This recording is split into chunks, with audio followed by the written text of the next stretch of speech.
didn't know. Dude,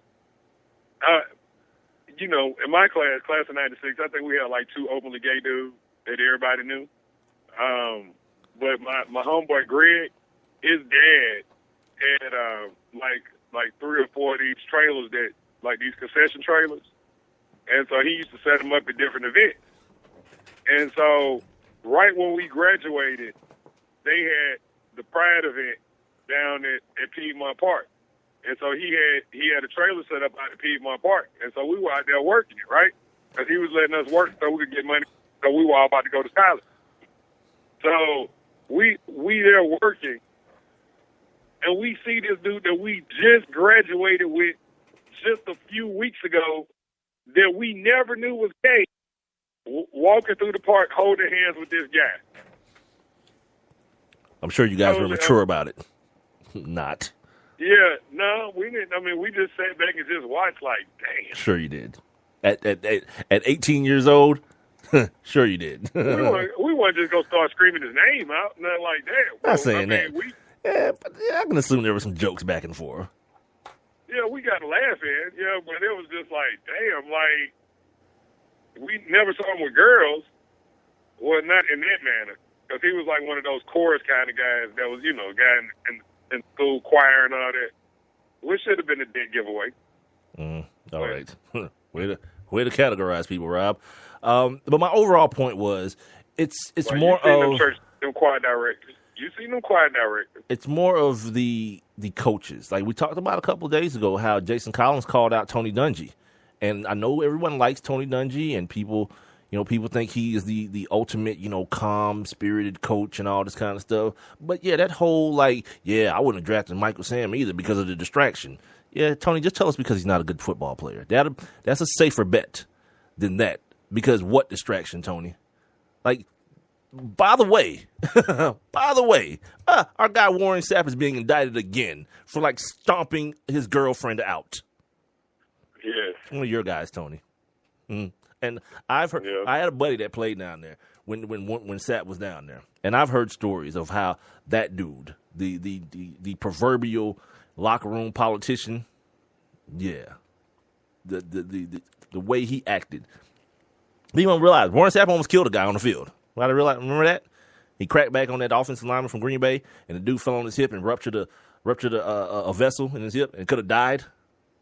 Yeah. Yeah, those things happen. But he wasn't gay, so no one cares. So it's not the people in the locker room necessarily. In the majority, it's the owners, the old owners. Think about who the owners are. Bunch of old white dudes, right? Probably old, conservative. Those guys who feel like marriage is Adam and Eve, not Adam and Steve. That foolishness. And then you got the coaches who, for the most part, before now, where now you get a lot more of the, a lot of younger guys, like when Mike Tomlin came in, he was 30-something. When Jim Moore came in, he was in his 30s. Guys like that. It wasn't the retreads of the Marty Schottenheimers over and over again, and Jimmy Johnson get another shot in Dallas, and these older gristled coaches. You still got them, of course, like Tom Coughlin and these guys, but you're starting to see a turnover in the people, a slow turnover in the people who are around the game, not necessarily the people who are playing the game. I don't think the problem with gay athletes necessarily resides in the people who are currently playing.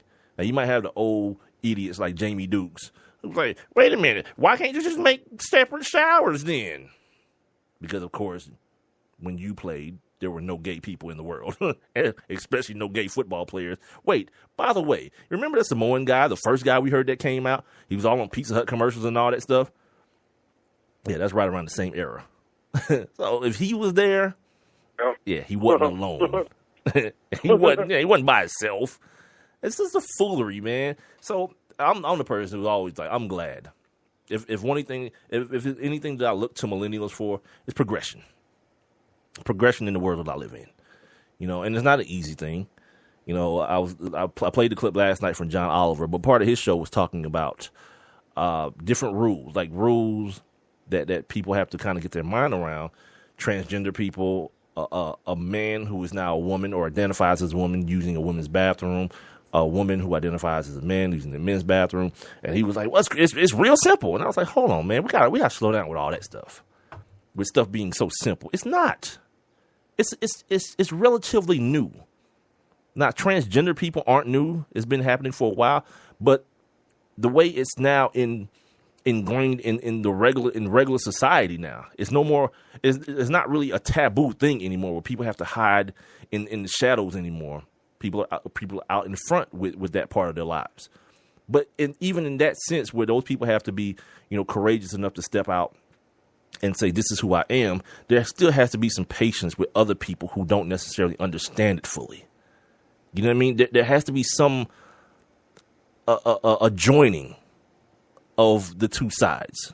He was talking about people asking transgender people crazy questions, like if they still have their man junk, or if they have breast implants and these kind of things. He was like, that's ridiculous. You wouldn't ask a heterosexual person that, or a non-transgender person that. Of course not, because the natural assumption is that you do.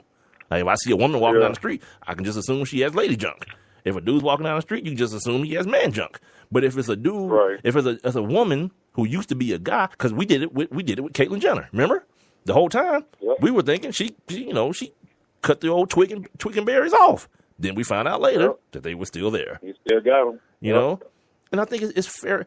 Like, that's why I say this, and I haven't said it in a while, but I'm a person who always believes that you should have friends that are different than you.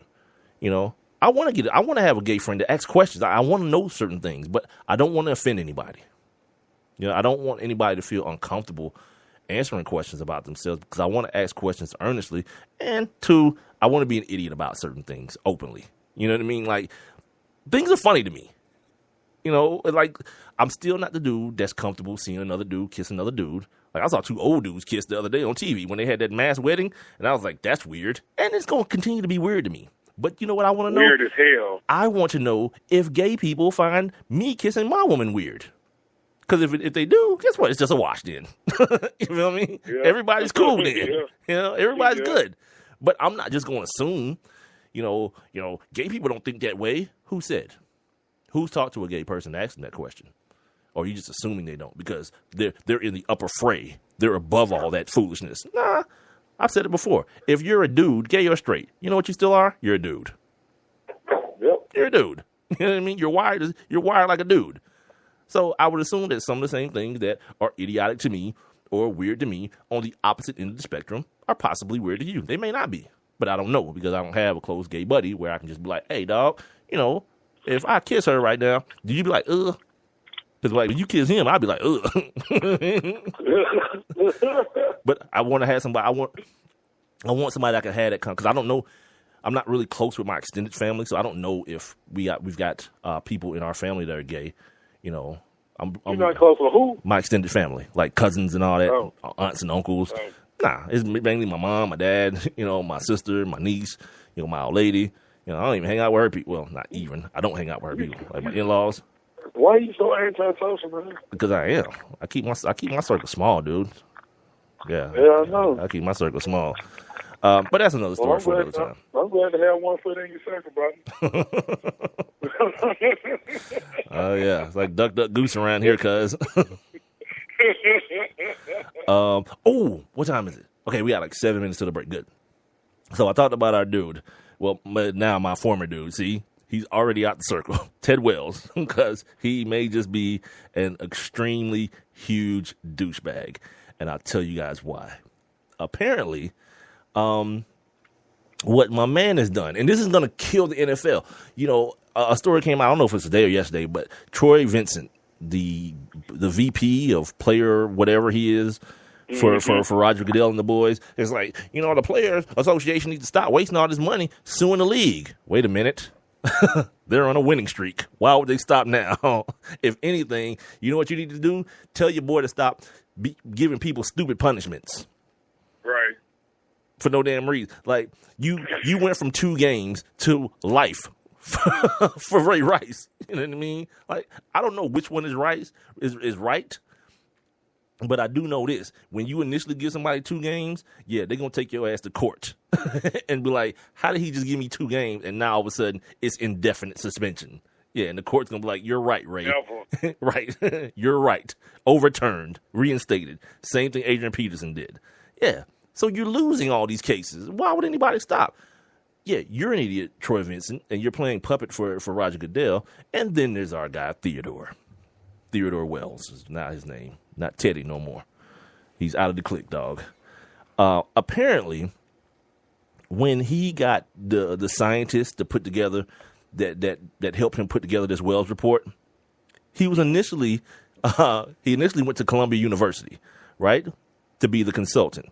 Well, what happened is Columbia, their scientists didn't find the evidence. They didn't see the evidence the same way that he wanted them to see for the benefit of his report for the NFL, who paid millions of dollars for this report, right? So then he goes out and gets a company called Exponent. That doesn't mean anything to anyone. It doesn't. But when I say this part, it all makes sense.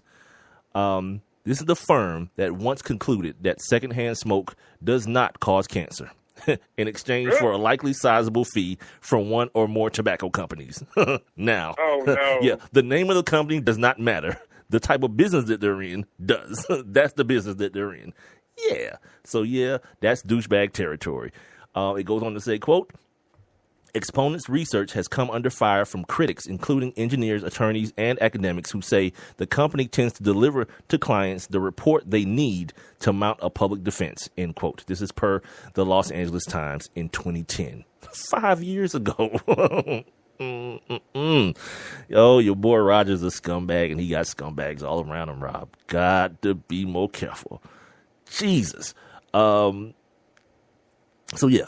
Tom Brady's going to win this appeal. In the last couple of months, and we ain't even heard that, like, it's been a month, over a month. Anybody heard anything from my guy Greg Hardy? Anybody?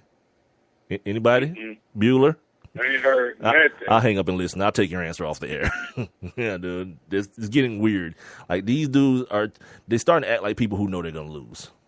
That's what people who know they're going to lose do. They just string stuff out. So I don't see this Tom Brady thing getting solved anytime soon, and mainly because of stuff like this. If you start picking apart this Wells report, because now, by the end of this thing, it says, I remember reading it. I want to tell you guys exactly what it says.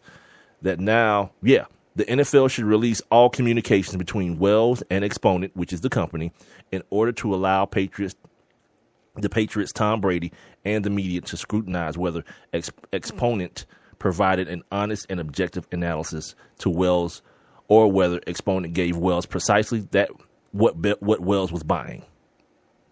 Yeah, player. Scumbag city, dude. Yeah. Now when you read that, even if it is accurate, I still got to call into question everything else. Then, because in my mind, I feel like Tom Brady did. I felt that before the Wells report. You know what I mean? I'm not going to change that part of it, but we all know, and we talked about this the other day, it ain't about who's innocent and who's guilty in court. Yeah, it's one, if it's a jury trial, it's who picks the best jury, and then two, is who has the best lawyers. Now, you would assume the NFL would have the best lawyers, but it seems like they got a bunch of idiots working around them. Brady is lawyered up. Yeah, they got the NFLPA on his side. He paid his dues for them damn lawyers. Of course he's going to have good ones. Yeah, so once all this stuff hits the fan, it's going to spray every which way, and everything is going to stink, if you get my drift. Yeah, it's real crazy. Tell you what, we got about another minute till the break. We might go ahead and take it a little bit early so we can come back, and we can go through these, because I still got to tell you guys the couple things we got to do. I'll tell you guys about this Pizza Hut situation. We got to break down 3 more teams, SEC preview as we get ready for college football season, and we got to talk a little bit about Ballers. Rob saw the second episode of Ballers last night, and we're going to just have a light conversation about it. I try to keep it too heavy. We're up against the news break. We're up against the news break. You're an idiot. I got to make sure I put the damn thing in here first. Where is it, dude? Anyway. Like, if you don't hit that news on time, the hotline go ring, damn it. Idiot, dude. We are the Sports Kings. I'm Big Mike. He's Rob Calloway. Spreaker.com and the Spreaker app is where we're being heard. We're also on Twitter, Instagram, Facebook, and Tumblr, and on the email sportskingslive@gmail.com. Don't forget, it's Spreaker, SPREAKER.com, and we shall return. If you own a gun, you have a full-time responsibility. When you aren't using it, be sure it can't get into the hands of curious children.